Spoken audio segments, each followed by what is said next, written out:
సరస్వతీ నదిని కాళేశ్వరం త్రివేణి సంగమం వద్ద ప్రవహించే అంతర్వాహినిగా పరిగణిస్తారు. ఈ పుష్కరాన్ని బృహస్పతి మిథున రాశిలోకి ప్రవేశించినప్పటి నుంచి 12 రోజుల పాటు ఆచరిస్తారు.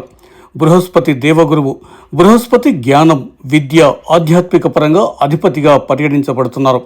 బృహస్పతిని గురుగ్రహం అని కూడా అంటారు. గురువు ఏడాదికి ఒకసారి తన రాశిని మార్చుకుంటాడు.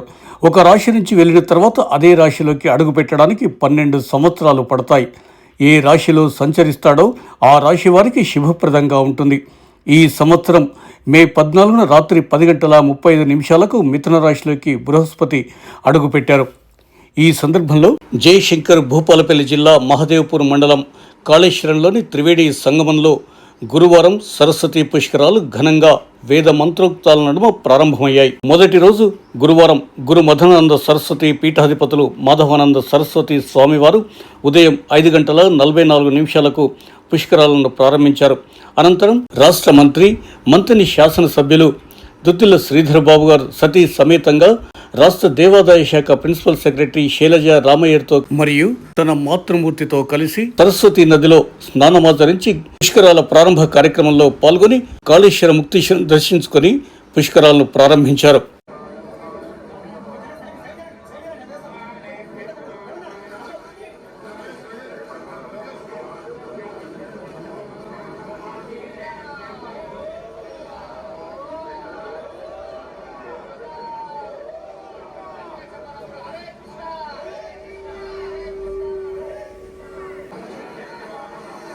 ఉత్తర భారతావనిలో ఉన్న ప్రయాగ్రాజ్ త్రివేణి సంగమ క్షేత్రం గురించి ప్రపంచవ్యాప్తంగా ప్రాచుర్యంలో ఉంది.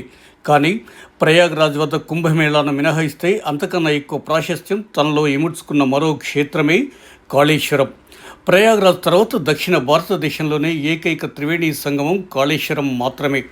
తెలంగాణ రాష్ట్రంలో ఉన్న కాళేశ్వరం సమీపంలో గోదావరి, ప్రాణహిత, సరస్వతి అంతర్వాహినిగా నదులు కలుస్తున్నాయి. అయితే ప్రయాగ్రాజ్లో శక్తిపీఠం వెలిసినట్టుగానే కాళేశ్వర క్షేత్రంలో అత్యంత అరుదైన సరస్వతీదేవి ఆలయం వెలిసింది. దేశంలో 3 చోట్ల మాత్రమే ప్రత్యేకతలు సంతరించుకున్న సరస్వతీదేవి ఆలయాల్లో కాళేశ్వరం ఒకటి. కశ్మీర్లో బాల సరస్వతి, తెలంగాణలోని నిర్మల్ జిల్లా బాసరలో జ్ఞాన సరస్వతి, కాళేశ్వరంలో మహాసరస్వతి ప్రౌఢదేవి ఆలయాలకు ప్రత్యేకమైన చరిత్ర ఉంది. ఈ 3 ఆలయాలు అనుసంధానంగా వెలిసినవి కావడం విశేషం. ఇకపోతే కాళేశ్వరం త్రివేణి సంగమంలో పితృకర్మలు చేయడం ఆనవాయితీగా వస్తుంది. యూపీలోని ప్రయాగ్రాజ్ త్రివేణి సంగమానికి అదే రాష్ట్రం మాత్రమే విస్తరించి ఉంది. కానీ కాళేశ్వరం వద్ద 3 నదుల సంగమానికి ఓవైపున తెలంగాణ, మరోవైపు మహారాష్ట్రాలు విస్తరించి ఉన్నాయి. ఈ త్రివేణి సంగమానికి ఎగువన మంచిర్యాల, చెన్నూరు సమీపంలోని గోదావరి ఉత్తర వాహిని ఉండడంతో భక్తులకు కూడా సౌకర్యంగా మారిందని చెప్పవచ్చు. అంతేకాకుండా ఏపీలోని ద్రాక్షారామంతో పాటు మరికొన్ని ఆలయాల్లో మాత్రమే గర్భాలయం చుట్టూ ప్రాకారం ద్వారా దర్శనం చేసుకునే అవకాశం ఉంటుంది. కాళేశ్వరం ఆలయంలో కూడా ప్రాకార మంటపం ఉండడం మరో విశేషం.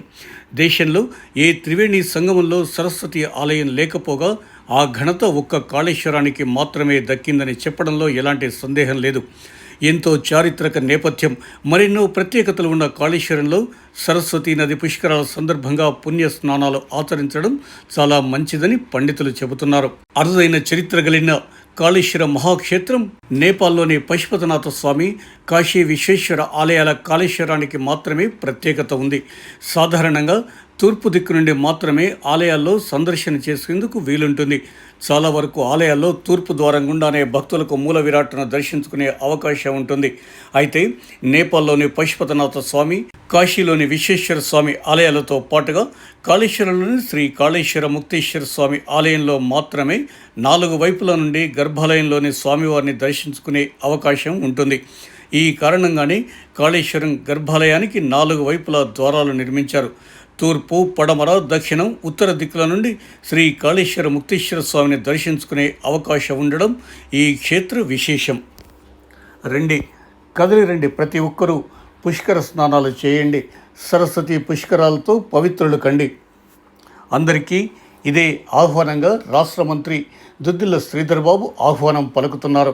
తెలంగాణ రాష్ట్ర ప్రభుత్వం ముఖ్యమంత్రి రేవంత్ రెడ్డి ఆధ్వర్యంలో ఘనమైన ఏర్పాట్లు నిర్వహిస్తుండగా దేవాదాయ శాఖ ప్రిన్సిపల్ సెక్రటరీ శ్రీమతి శైలజ రామయ్య శ్రీధర్ బాబు గారు అత్యంత ప్రతిష్టాత్మకంగా తీసుకుని ఈ పుష్కరాలను నిర్వహిస్తున్నారు.